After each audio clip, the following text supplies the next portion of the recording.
of the Squaretable. It's actually a rectangular table. That joke's getting old. We'll leave it at that. The nicest. Tom James on my left, two-time Ebedar Mora Award winner, and Tom Schmitz, two-time award winner of the I Like Myself Award. No, I'm just kidding. That's pretty prestigious. I've won that about 6 times. Yeah, I think 8 years in a row. So, I've been Highly decorated. Yeah, Highly like a Christmas tree. There you go. We do this every week, and we sorry I missed you guys last week. I was in someplace else. Okay, it was paradise. And you guys did a good job on your commentary. Today we're going to talk about the transfer rule and particularly the graduate transfer rule. But there's a story out there which I've heard a little bit about. I'm just getting back from Hawaii, so I don't know it all. I've asked Tom Schmitz. Give us a brief update now, what the situation is with the people who want to transfer from Nick Saban's program to Georgia. What's going on there? All right, Maurice Smith wanted to transfer. He's a graduate transfer, and under NCAA rules mandate that an undergraduate player has to sit out 1 year after transferring to another school. However, because Maurice Smith is a graduate transfer, he is eligible to play immediately. Now, Nick Saban did approve him to transfer to Miami, but Smith wants to play at Georgia, and Saban has said that's a no-go. You're not transferring into the same conference.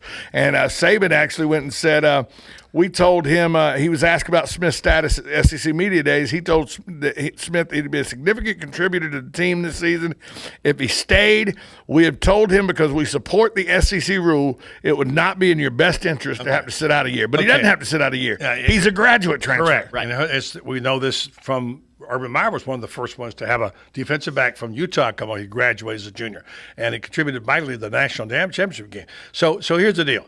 Nick, you don't have any say in this. He's graduated. He's gone.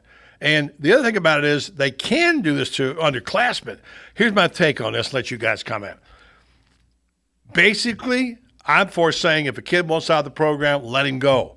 Let him go. And if he wants to go to the other school, let him go. Yeah, you pay for tuition for 2 years. You don't own him. It's not a piece of property.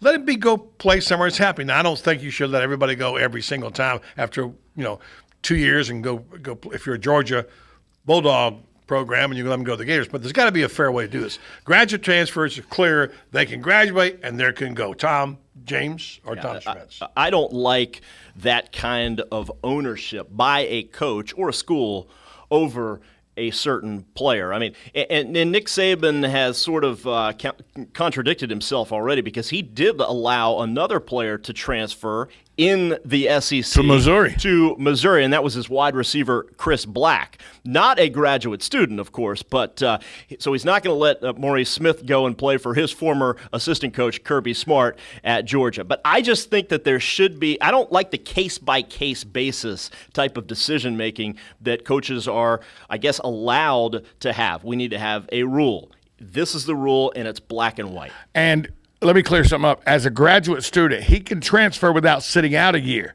He cannot transfer to any school he wants to. He still has to get the permission of the school he is attending to transfer to the next school. So he can't, even though he can transfer without sitting out, that penalty he doesn't have to face. He does have to get the permission of the school he is at. If his eligibility is not up at that school, he still has to get that school's permission, and Nick Saban's not getting it because Nick Saban says, You're not going to Georgia because you want to go to Georgia. You're going to Georgia because Kirby Smart's there. That's right. Well, let's see. Nick wants Kirby to do really well, but not that well. Yeah, so, that's it exactly. So, yeah, I mean, most transfers are really out of conference. That's when most of them happen. Or down a division. And I can understand. Playing at Florida from Purdue, et cetera. Sure, I can understand you wanting your kids to not transfer to another team within the conference. I get that. Outside of conference, it should be. Here's my problem. Here's my problem with it. Coaches can transfer anytime they want and leave kids. Whole another story. I know, but they I agree. We do as we say, not as we do, and I got a big problem with that. Yeah, and that's true. I think you should be able to transfer anytime the coach leaves. Okay, we got 10 seconds apiece. Tim Tebow announces he's going to try another position, MLB. I thought it was middle linebacker. No, it's Major League Baseball.